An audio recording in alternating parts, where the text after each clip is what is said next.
So today's topic is stress and weight management. So from a weight management perspective, I was really happy to see what they're serving you guys for lunch today, because that looks like, that food looks awesome.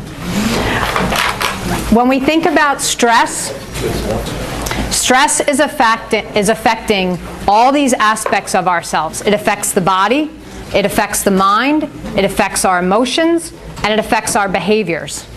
And then all of those aspects of ourselves are also what is causing us to be stressed.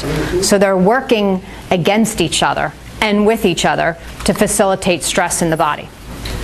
So when we look at the body first, when we're under stress, we're experiencing symptoms in the body.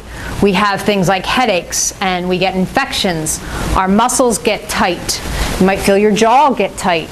We're tired. We get skin irritations, so rashes develop on the body, a lot of times in the face too.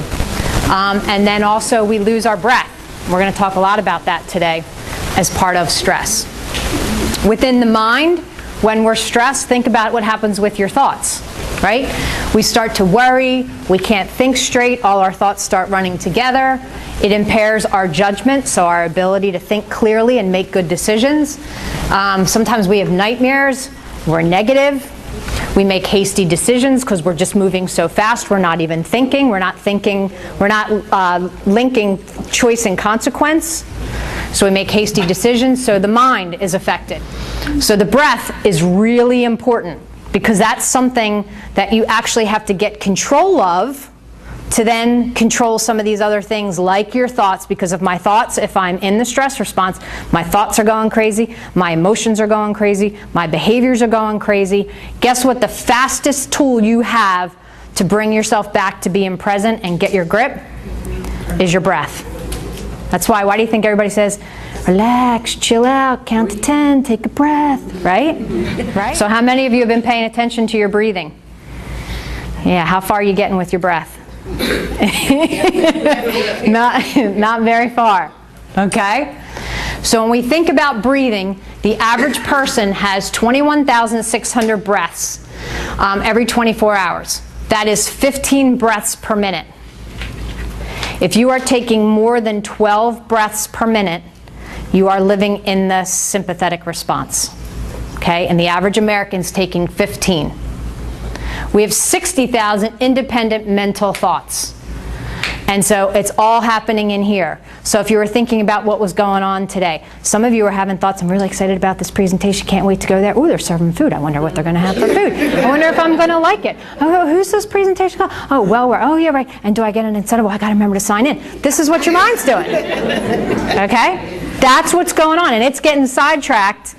And then there's people, I really don't feel like coming to this. I don't know why we've got to learn this stuff. I don't know why people do. My health is my own business. I don't want to go do this stuff. Oh, that woman doesn't know what she's talking about. Oh, who told her that outfit looked good? I don't like this food. Why are we serving healthy? You know, this is what you're all doing. So if everybody would just take a moment, we're going to try a breathing technique so that you can see. I'm going to show you how powerful this actually is, because you're probably like, breathing?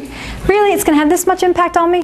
But why do you think yoga and meditation are becoming so popular now? It's because of how people feel when they get done it. And they feel so incredible because you have to focus on your breath in those practices. Both of those practices require it, demand it. You're slowing down your breathing process, and in yoga you're breathing through every single movement. In meditation you are breathing to quiet the mind. Okay, so you have such an incredible feeling when you come out of that. So you can keep your eyes open or closed. Keep them open for a minute so I can show you. But we're going to talk about a breathing technique called diaphragmatic breathing. And we were all born this way. Babies do it. They breathe with their belly. We came into this world breathing with our bellies first. Yep, you see their bellies rise. Now we don't even hardly move our bellies. In fact, we work so hard to build the muscles on top of them because they're so flat we can walk around like this. We can't even breathe down there, okay? So let's all take a minute and practice. I'm going to show you how to do diaphragmatic breathing. So when you fill up a cup with water, right, the water goes to the bottom first and then it keeps filling to the top of the cup. The same thing is what you do with your breath. So if I put my hands on my belly, because that makes me think about my belly, and I use my nose, I'm inhaling through my nose, right? And if I sit up tall, I'm inhaling down to my belly, and I'm filling my belly first. I keep inhaling, inhaling, inhaling, all the way up to my collarbone. And then I exhale through my nose. Okay, so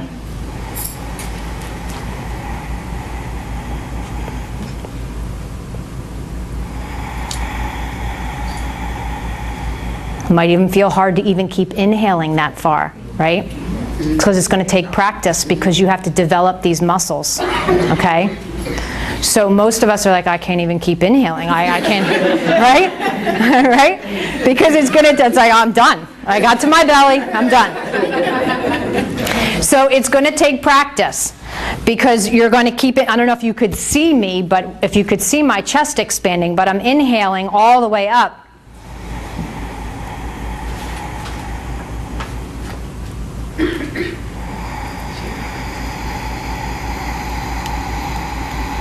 Right? When I exhale, now everything's going back down. And the last thing to come back in is my belly. I push it in to get the rest of the stale air out on my exhale. Okay? So, and look at how long that takes me to do. So when we're thinking about slowing our breath down to 12 breaths or less a minute, now I can, because I got to think about my breath, and it takes me, right, a while to fill up this container with air. So that's called 3-part breath or diaphragmatic breathing. Okay, so that's one technique.